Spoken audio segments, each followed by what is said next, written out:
Hi, I'm Andrew Armstrong and welcome to the Back Office Teardown Lab. I literally have to be somewhere in like 10 minutes, but something's bugging me and I need to do it. I've got this plug which is on the laptop power supply and it's really awkward for me to keep adapting from it. So I'm going to just show you that it is possible, it is feasible to put a plug on something, make these changes yourself. Sometimes I actually done it on the road when I'm traveling and I'm in that foreign country.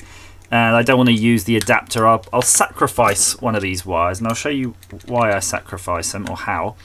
By the way, let me just loosen this off because they're pretty stiff in this new plug. Right, and that's because they are pretty much standard wire. They call them the clover leaf pattern. So it's got the standard two sort of pins. They're slightly wider apart, but it's also got an earth. So you can buy these pretty cheaply on eBay. In fact, I could just buy one rather than cutting one up, but I just don't have really the time or the patience to wait for that.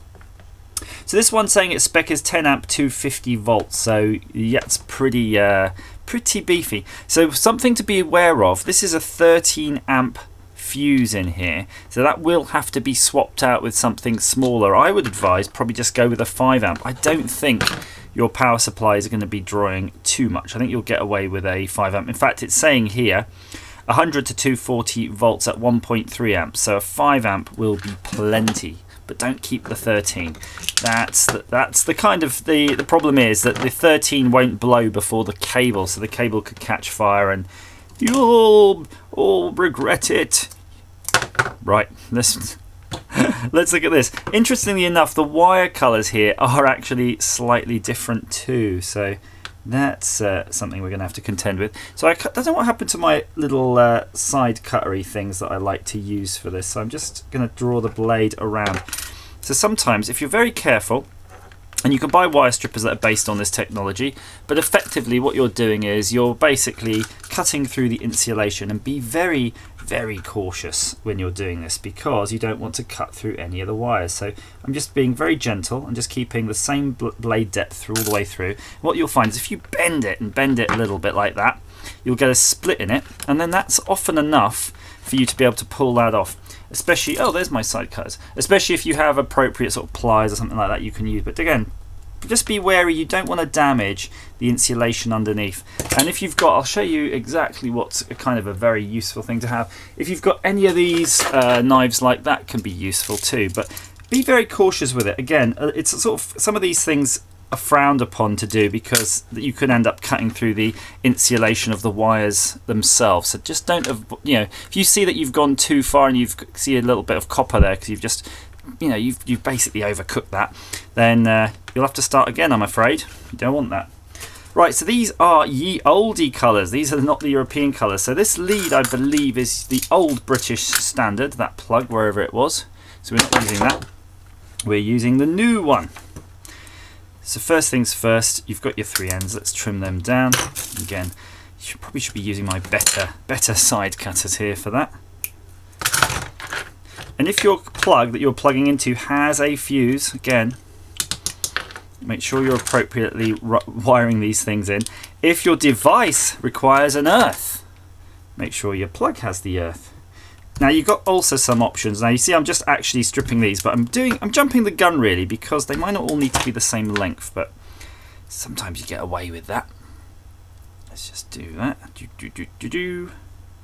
So check out the color scheme where you are and what it means. You don't want to do it wrong just purely because it's, I know technically that you could get away with it and it'll work, but you don't want that. You want it right. Make sure your lives and your neutrals and your earths are all the white way around.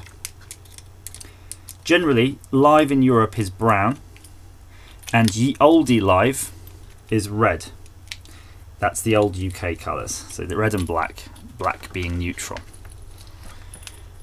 So we're going to wire this up because it's ye olde colours. The red one is going to the fuse in this case, and we're going to go like that. Oh, I popped it out. There we go. Get that into the terminal nicely. Pinch it up, and then we're going to put the green one in. So wiring a plug, it's funny, right? A lot of people watching this are going, Andrew, why are you wiring a plug? Who wires a plug these days? And It's weird. I remember when I was at school, I knew how to wire a plug. You know, when you're in secondary school. But I remember once in science we did that. One of the lads didn't know how to wire a plug, and I found that really weird. I just didn't understand that because I'd done it obviously a few times as a kid. You just have to. Maybe it was to wire up your old Sinclair Spectrum. Now looking here, you see, it's not great. I've not done a great job there because the wires aren't particularly great length there. That lives a let's make that shorter there. And it's already starting to come out anyway. So, you know, be careful with the length. Sometimes you get a guide.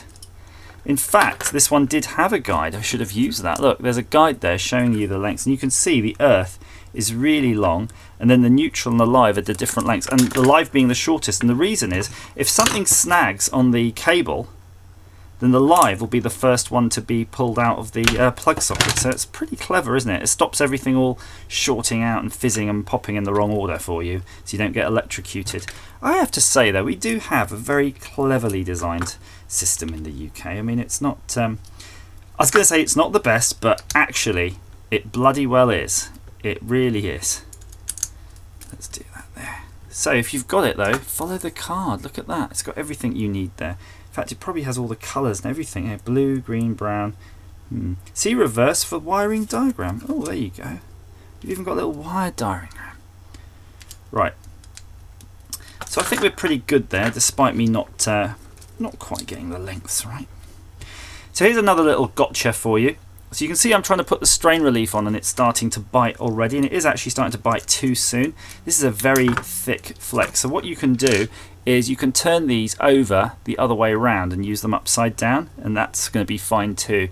If you didn't turn it upside down, you'd be right on the edge of you'd be right on the edge of the threads. And the problem being, once there is any real strain on that, because it'll just be maybe 1 or 2 threads deep, it'll just pop out. Or the other risk is that you're going to crank it so hard you're going to damage that outer insulation, and then there's going to be trouble. So you don't want that at all. So let's just pop that through. And you can see it's kind of awkward. It's awkward because I'm trying to hold it up to the camera there. When you're doing it, it's not a problem at all, really. And then we got the final ones here, and I'm actually cranking those right home. That's good. Look at that. I can tell you, that's never getting pulled out. Your laptop is going to be well on the floor before that drops. So I'm going to have a check though in the fuse box.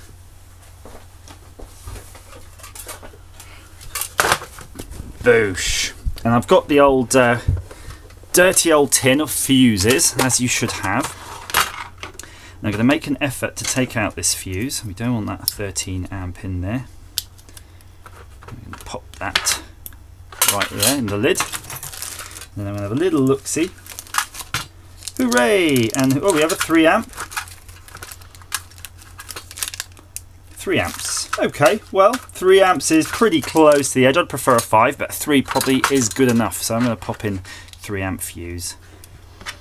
Whatever you use, you can kind of get away with a fuse that's too small. Put it that way. I mean, if the fuse is too small, the fuse will pop, right? If it's too big though, your wire catches fire. So there's your sort of choices there. What do you want to have go wrong? And if you see here, it does say 100 to 240 volts at 1.3 amps. So you're technically double that, but there could be a little bit of inrush current. I think it's okay because, you know, the old laptop chargers are not really a... I've never, like, you know, turned it on and seen the lights in the house go dim. So we'll pop that in. And the other thing to do, which I don't really know, if you look here, you see there it says 13 amps there. I'll zoom in. You get it right there? I mean, that's to imply that this fitting can take 13 amps, but whether or not you want to stick a sticker on here to say that you've put in a 3 amp or a smaller 5 amp is up to you, but I think it's, on the whole, it's pretty good. Whenever somebody dismantles that, as long as they replace it like for like, they're going to be good. And to be honest, most of the time when I replace a fuse, it is always a like for like. I never go with what I read on here. But, you know, I don't know. If you know the actual legislation on that, please feel free to pop that down below. I'll be very interested to hear about that. So, enjoy fixing your plugs. As ever, thanks for watching.